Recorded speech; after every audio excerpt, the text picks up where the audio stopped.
Baik, saya ke Pak Kadis Perikanan Kabupaten Gorontalo, Pak Nawir Tondako. Terima kasih. Assalamualaikum warahmatullahi wabarakatuh. Waalaikumsalam warahmatullahi wabarakatuh. Selamat malam, salam sejahtera untuk kita sekalian. Saya hormati Pak Adnan Lembea, anggota Komisi 1 DPRD Provinsi Gorontalo. Saya hormati Pak Sekda,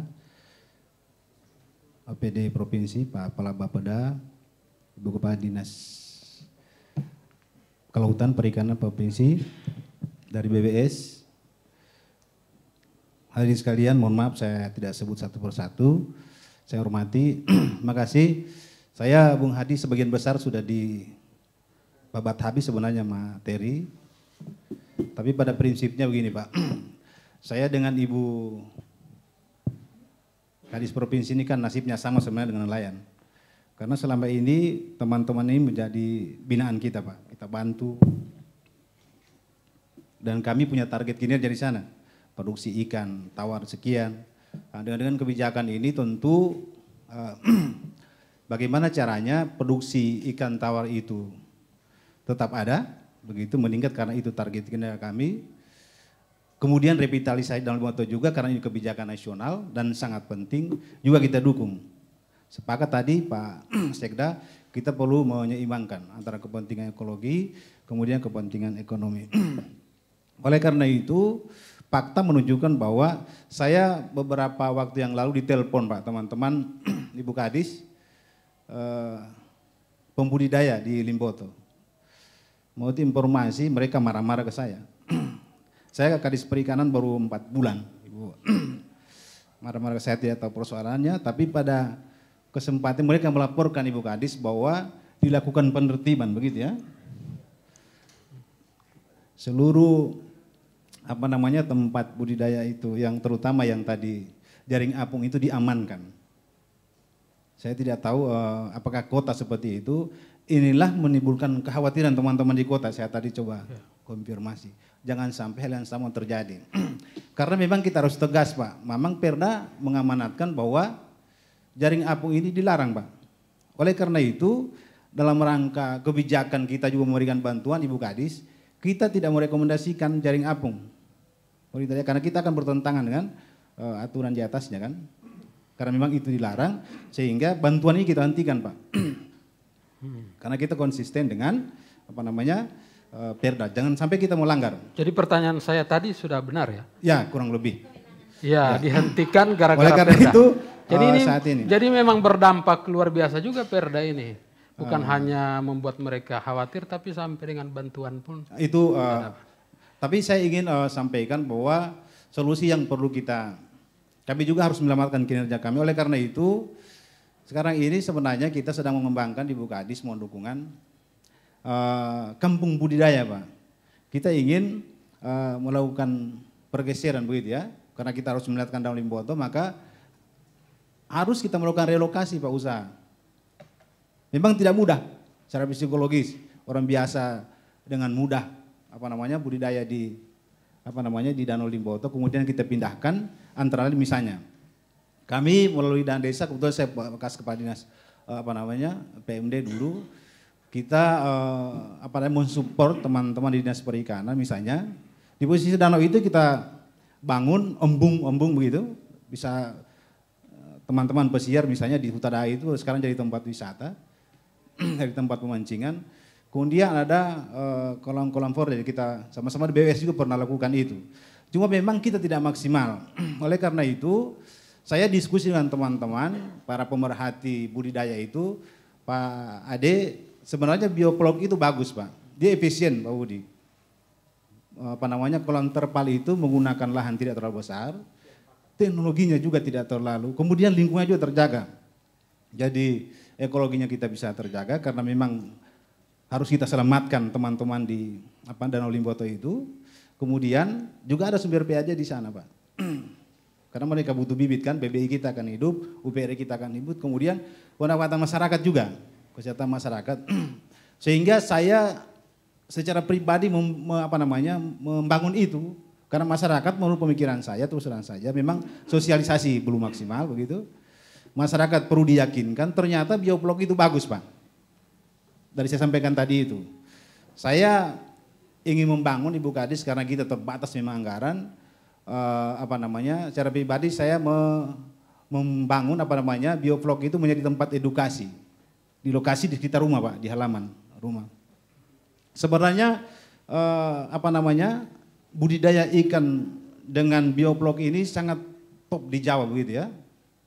Ikan air tawar bisa apa saja, udang pun bisa, lele, dan saya komunikasi dengan teman-teman, ternyata potensinya besar Pak. Saya ambil contoh, tadi cuma 500 sampaikan, ternyata dengan diameter 4 meter, biovlog itu, dia bisa dibudidaya sampai 1.500 sampai 2.000 Pak. Harga terpanya tidak terlalu mahal, ya, biayanya tidak terlalu besar, cuma memang walaupun ini tidak mahal, tapi karena kita terbatas anggaran, karena saya punya keinginan ingin menyelamatkan teman-teman ini, mudah-mudahan ini menjadi amal jariah kan, ilmu yang bermanfaat. Terus terang saja kita ini selama ini memberikan bantuan, kemudian ditinggal begitu saja teman-teman ini, pendampingannya yang tidak kita lakukan. Sehingga ada kekurang percayaan begitu. Teman-teman, kalau kita bawa teknologi baru, mereka tidak yakin. Nah, saya bangun itu menjadi contoh dan belajar teman-teman di sana, begitu. Sebenarnya di Hutada itu saya ingin jadikan sebenarnya sebagai kampung budidaya karena itu kan program kita. Sekarang ini perikanan sedang bergeser Pak, tidak lagi perikanan tangkap tapi kita lebih arahkan ke budidaya karena itu sangat ramah lingkungan. Oleh karena itu persoalan di depan mata kita tidak boleh sendiri-sendiri Pak. Kita memang harus terkoordinasi dengan baik, lintas sektor begitu, karena merubah kebiasaan yang tidak gampang. Kita juga kasihan teman-teman walaupun mereka sampaikan sebenarnya begini Pak, sosialisasi sebenarnya tidak kurang sebenarnya. Bahkan sudah ada kesepakatan sebenarnya, karena sudah terlanjur ya di zone inti itu sebenarnya kan sudah dilarang. Tapi karena sudah terlanjur teman-teman melakukan budidaya itu sebenarnya pada saat panen terakhir itu sebenarnya tidak bisa lagi diisi. Kenapa ditertibkan kemarin itu karena menurut informasi katanya terjadi pelanggaran kesepakatan ini sehingga teman-teman TNI menertibkan itu walaupun simpang siur katanya ada informasi menertibkan sebenarnya enceng gondok. Jadi dia angkat enceng gondok terangkat satu kali ini barang. Seperti itu. Itu informasi yang disampaikan. Jadi itu pada intinya pemerintah daerah melakukan banyak Pak. Kita lakukan kajian sama dengan LIPI misalnya dalam rangka mengurangi enceng gondok itu kita pernah membuat enceng gondok menjadi bahan baku batu bata begitu ya. Kemudian pupuk cair pernah dengan teman perguruan tinggi. Ya, tapi tidak berkelanjutan karena memang sekali lagi kita panas-panas tai ayam kita terus dampingi karena memang kondisi masyarakat ini membutuhkan pendampingan. Sehingga saya solusinya kalau itu memungkinkan dan secara ekonomis bisa dilakukan, nah, saya ajak teman-teman, saya memang berat bekerjanya. Saya juga coba meyakinkan di internal Pak. Saya penyuluh, mereka kurang yakin. Saya bilang coba kita buat. Kalau teman-teman penyuluh itu ikut bergabung di kelompok-kelompok itu. Sehingga sekarang ini kita sudah melakukan pendataan, Ibu Kadis ya, sampai ke provinsi, kemudian kita akan pilih. Ada memang nelayan yang sangat tergantung di mata pencariannya di Danau Limboto itu. Ini yang harus kita selamatkan lebih dahulu. Ada juga cuma kerja sambilan. Bahkan saya lihat ada pejabat juga yang di jaring info begitu Pak Ade ya. Ya saya kira itu solusi yang ingin kami sampaikan. Kalau memungkinkan Pak, saya informasikan ada 1.000 sekian ya jiwa masyarakat kami di beberapa kecamatan itu, kemudian ada sekitar 300 rumah tangga perikanan yang bekerja di budidaya ini. Sehingga pada kesimpulannya bahwa memang kita harus sepakat menjaga keseimbangan, tapi tentu kita tidak ingin menyelamatkan Danau Limboto saja, tapi kita juga ingin menyelamatkan masyarakat yang hidup di Danau Limboto. Saya kira itu Bung Hadi. Terima kasih. Assalamualaikum warahmatullahi wabarakatuh. Pak, dari kualitas rasa ikannya ya. Yang biovlog sama yang di justru sangat meyakinkan karena dia hidupnya kan sudah dia makan kan pakan Pak. Jadi ada perlakuan teknologi fermentasi sebenarnya. Sederhana teknologinya memang, tapi memang butuh kita pendampingan karena itu membutuhkan ketelitian. Diukur pH-nya, kemudian namanya vlog.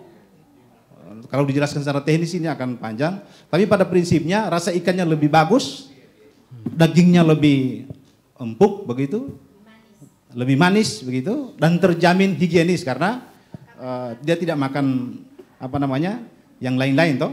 Kalau ikan dianu kan makan, apalagi kalau dia ikan lele Pak, ikan lele kan makan semua yang ada di dalam air kan. Jadi saya kira itu. Ya. Dan pasarnya terjamin Pak. Saya dengan teman-teman Kadin Provinsi menjamin pasaran Pak Kadis kami akan jamin dan mereka. Saya kira itu upaya-upaya yang kita lakukan. Terima kasih. Assalamualaikum warahmatullahi wabarakatuh. Kalau dibandingkan sekarang kualitas ikan di danau itu dengan sedimen yang tinggi itu apakah masih layak konsumsinya bagaimana? Nah, kalau itu apakah jangan sampai berpengaruh ke sini? Itu belum informasinya saya belum bisa. Baik. Ya, Pak Dokter mungkin yang akan menyampaikan. Pak Hasim, terima kasih.